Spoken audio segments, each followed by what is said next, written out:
So what is the good and bad with the government getting rid of Fannie and Freddie? And if you don't know who Fannie and Freddie are, they are the largest lender or lenders in the US. And so yes, it's making money for the government, but with the new administration they're saying, hey, why don't we put it back out to the private? When the crash happened, it came under the government and they've been housing it.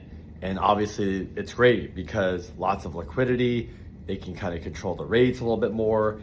It's government backed, so people love that. But if it goes private, what's good and bad? Let's jump into it. So Fannie and Freddie, the two largest lenders that finance 1 to 4 unit financing, they actually guarantee 70% of the mortgages out there.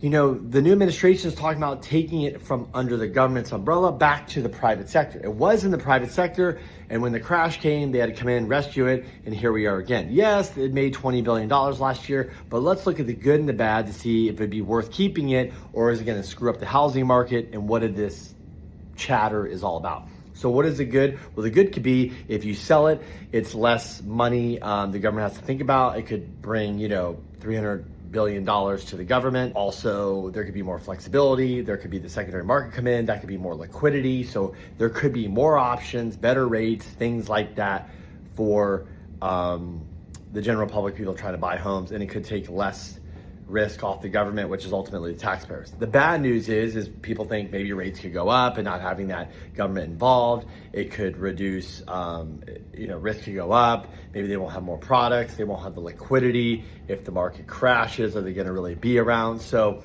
there's really good and bad to both. But at the end of the day, you're the homeowner. What do you care about? You want the lowest rates, the most flexibility, and the biggest opportunity to get into that house with the best products, right? With the low down payment. So I think you'd get that with both.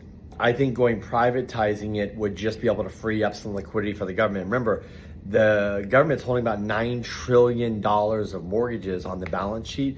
So that is paying, so that's actually a good investment, but maybe they could sell that to the private sector, get that off the balance sheet, free up some more liquidity, things like that. So we will see. But at the end of the day, if they do this, you want to make sure it doesn't affect rates. It does not make guidelines worse. It makes everything better for the buyer, for the consumer, and ultimately to help you buy and refinance those houses.